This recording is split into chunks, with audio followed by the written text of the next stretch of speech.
Hi, welcome to Dice Control Dojo. I'm Phil and I practice every day and share my tips so we can all get better at the casino. Today I'm going to talk about dice setting, the different dice sets that we have, why I use the Hardway. I want to show you the numbers and hopefully explain again why multiple positions is not the best way to do it.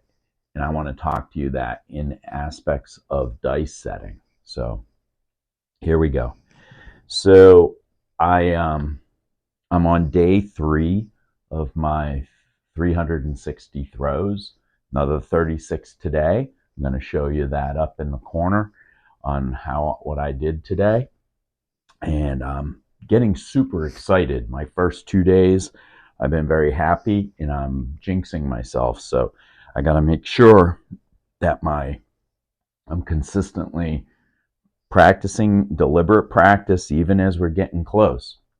We're getting very close to Vegas, and I want to make sure that when I'm throwing, I'm doing everything that I can to eliminate the house from winning. And little itty bitty mini things. There's probably 200 things, if you think about it, of what I need to do in that 15 seconds that I throw. Okay? So when you're sitting here, and for 81 days, I've been working on every little aspect of everything that I've done, from what shoes to wear, what clothes to wear, how to use yoga and meditation to get my mental game going, get that muscle memory, visualizing the throw, practicing visualizing the throw. Also, making sure my muscle memory, so that I'm using large muscle groups. I'm not using my little muscle groups. I'm doing everything I can to knock off one little thing here and one little thing there, and there's hundreds of them. That's why controlled dice throwing is very complicated. It's not an easy task. How many people do you think can actually change the odds of that? Hopefully, by doing a few of these things, you cut down the house edge a little bit. But I want to cut down the house edge a lot, because the more you cut it down, the more money you make, obviously. So why am I reviewing all this stuff? I'm working 10,000 hours. I'm putting my 10,000 hours in place. And for 90 days, I've been tracking my throws, okay? And if you look at my bone tracker, which I'll put up on the screen, my cumulative data rolls, the one thing I want to show you is that if I take all the throws I've done in the last 90 days and I put it into this system, and remember, there are days that I'm practicing stuff on my 36 throws, so I didn't have a great one, and it wasn't the official one. I just threw them all in there. I always throw all my numbers in there. So if one day 22, I'm working on making sure that I hit the back wall, and I'm practicing 36 throws with that after remember, I'm doing a lot of very deliberate practice. Those numbers didn't come out very well, and that's okay, but I just throw them in here anyway. So I want to start off by saying, are you perfect? If you're the perfect thrower, then you can grab the dice, you can set them to whatever number you want to get. Maybe I want the 2 4 and 1 5 facing me, so I can throw a 6 8, and then I'm throwing perfectly on axis. I'm throwing those dice, and on axis they come and they land, and they don't do a double pitch, they just stay together. I'll throw a 6 or an 8. So I'm going to throw hundreds of them. So why don't we do that, right? Why isn't there all these controlled dice throwers going out there and picking the number they want and nailing it every time? Because it's impossible. I mean, you can do it a little bit, but if you're doing it consistently, they're going to pull your dice, they're going to slow the game down, they're going to kick you out of the casino. So there's an issue with that. And why I'm saying that, unless you're perfect and you can sharpshoot every number that you want and do that, then you're not watching this video. You're a multimillionaire living off the grid and you're having fun, and good for you.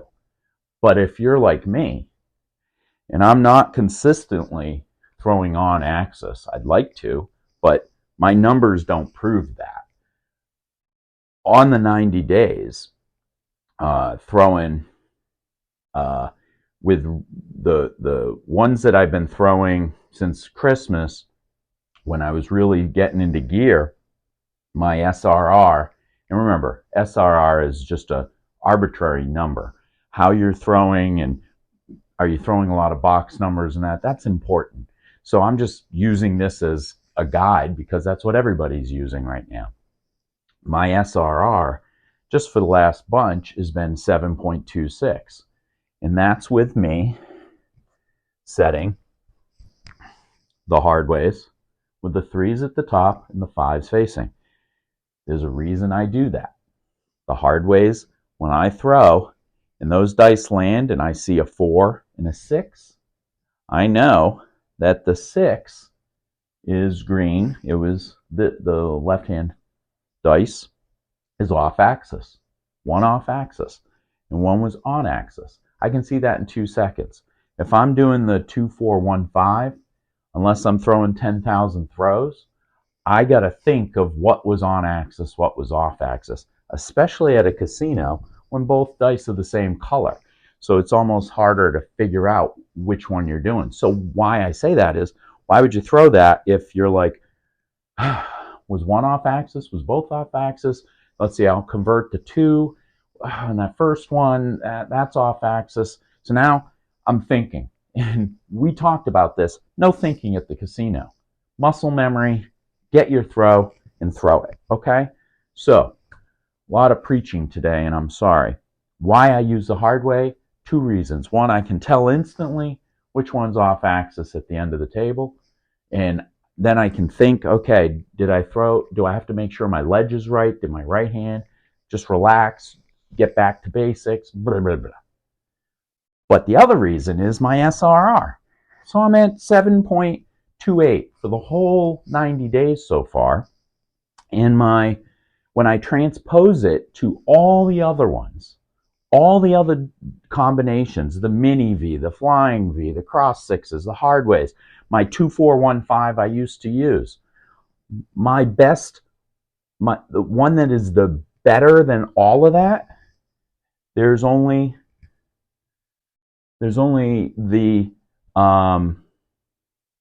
one better than that, and that is the straight 6s or the parallel 6. No, they're all the same. They're all 7.3. So every one else, the mini V is 6.09. My 2-4-1-5 is 6.16. Every single one of them is less than my original one. And even with the 2 4s, the 0.5s, sharpshooting for each of these, they're all in the 5s and 6s. So what my point is, there isn't one out there, dice setting, that I do better than the Hardways. So I'm going to throw the Hardways every time because I can make a judgment call easier, 1. And 2, I'm not that good that I'm going to set for a 5 and I'm going to throw that 5. There's a chance it's going to go off axis. And as I said, I like to be one off axis anyway, because if you do the Hardways, one off axis, you can't 7 out. So if I'm on axis, that's great. But if I'm one off axis, I can't 7 out. And I do that more often than anything. So why wouldn't I throw it? So once again, the numbers don't lie. My one off axis thing is working for me. This is my opinion. So that's why I don't play around with all these videos or all this stuff on, hey, this is how you throw a 4. This is how I throw a 10. I don't believe you can do that. If I give it a shot and go 10,000 hours, here's my 10,000 hours. The numbers don't prove that. I can't set for something and throw it. Because if I transpose all these, and that's what this computer program does, it tells me this is still the best one to do. So why am I doing it? This is the one I need to do. This one I don't have to think. I don't have to move around. I can just use this number and do it. So that's what I'm doing. With that being said, if it doesn't make sense and you've been sitting here practicing, or you're the casual practicer, you're not somebody that practices like me, and you just get in to try and get a muscle memory for a little bit and then you go to the casino, or maybe you throw once or twice a week for fun. Once again, you're that amateur golfer that goes out and plays golf and wants to keep loose, have a good round and have fun. Okay, if that's what you're doing, that's fine. But just know, changing your sets isn't always the best thing, because when you go there and you throw from the casino, it's a little bit different. You got to rely on your body. The second thing is, I didn't practice 10,000 hours. I got some comments yesterday about me talking about throwing at different parts. And they're saying, you can't always get your position. You're absolutely right. And if I can't, I either leave or I work my way here. I may just play a few rounds until somebody leaves. Either way, I'm only going to throw from this position, or this position. I'm going to only throw here. I'm not throwing from the hook. I'm not throwing from anywhere over there. If I do that, I'm a random thrower and I'm just doing it for the game. So think of the logic here.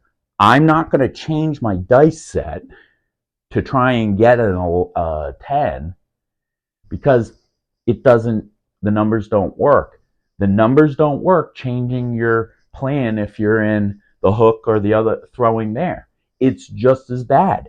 There's no logic in my brain. There's no logic from trying to practice here and practice here and practice here. I don't have 10,000 hours there. I have 10,000 hours right here. My brain knows only of this, this, and this. This is what I'm going into. So I appreciate everybody saying that, there's other things that people can teach you, other places to go, and I'm all for that.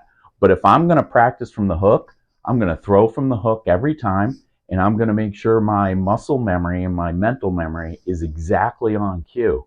Otherwise, that's my switch hitting position, and my coach isn't going to put me in there if I'm only batting 220 there when I can bat 400 from here.